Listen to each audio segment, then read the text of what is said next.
So right now, I'm here at Grayslake High School meeting with Congressman Dold, and he's going to talk to us today about distracted driving and road safety in our community. Thank you so much for meeting with me. Oh, it's great to be here. Thanks for having me. Thank you so much. So I have a few questions for you. Sure. What would you give advice to a new driver who's just starting on the road, and what would you tell them about road safety and what they should be doing? Well, I'd say the first and foremost thing that I would let them know is that driving is a privilege, and obviously that when you drive, the fact is you're driving a piece of machinery that can do a tremendous amount of damage, not only to yourself, but to other people around you. And that you need to make sure that you are focusing on the road, because safety for you and the people around you are critically important. Thank you so much. Do you know anyone that's been in an accident, or you have been in accidents from a motor vehicle The answer is yes. We know people that have been engaged in accidents because of distracted driving. I've been hit and in an accident. I don't know if it was because of distracted driving or not. Thank goodness those were more minor. But I have actually done some work over at the College of Lake County with some organizations that put together some documentaries on people's lives who have changed dramatically because of a split second where somebody either glanced down to look at their phone, they were texting, or were doing something else that distracted them, and were able to, in essence, kill young people. Yeah. And so obviously it's not just the driver's life that gets impacted, obviously the person that they've hit, but their family, and the repercussions are pretty significant. And then did you know that in 2015, 35,000 people died from a simple cause of not wearing their seatbelt, using their cell phone while driving, speeding, going under the influence? And it's something so big in this, not just our community, but so big in the world. Sure. That's an epidemic. It is, and so I think one of the things that's interesting to me is that we've gone a long way to try to educate people about drinking and driving. How devastating that can be, that is a complete no-no. Not only is it illegal, but you are jeopardizing yourself and those around you. If you think about texting while driving, it's actually worse because drinking while driving slows down your reaction times significantly, making it more dangerous. Texting while driving not only slows your reaction time, it takes your sight off the road.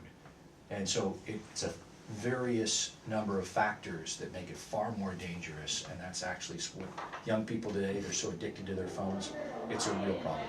Now, do you have any family rules that you have personally, not just laws, but any family rules that you have for you and your kids? Well, my kids, thank goodness, are not driving yet, but they will be, I think, shortly. At least my daughter is probably the first to do it. But that would be one that we want to make sure that we recognize how important a cell phone is in terms of young people being able to connect with others. But having the cell phone active or within reach while in the vehicle is a problem. It's meant there to be safety so that you can reach out to someone if indeed you have a problem. It's not meant to text somebody or text your friends or to Skype or whatever else you're going to be doing while you're driving. Now, do you have any advice for high school students who want to get a law passed in Congress, but they don't know how to do it, they don't know even where to start? Do you have any advice for them and what to tell them? Well, first and foremost is doing somewhat what you're doing right now in terms of educating members of Congress about the issue and frankly, what we want to do to try to move something forward with regard to distracted driving. And one of the things that I would encourage is to try to, again, for those that may be watching, is go state by state. It may be easier in the state, but certainly in the federal government to talk about making sure that distracted driving is one of the things that is illegal. And frankly, we've seen some success in that in various states, and certainly in some municipalities where that's a no-no.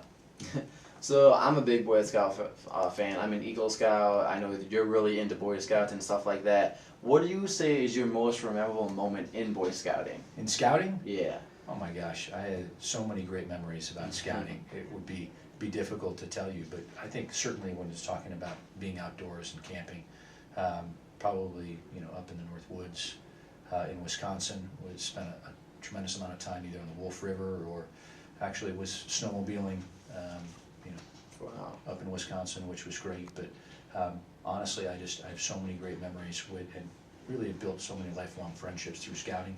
And what scouting's been able to teach young people and teach me, I still lean upon what I learned in scouting on a regular basis. Thank you so much for meeting with me to hear at my high school and just be able to listen to me and what I want to say about distracted driving. Well, listen, I appreciate the work that you're doing, and frankly, we need to make sure that we're getting more of your student body on board.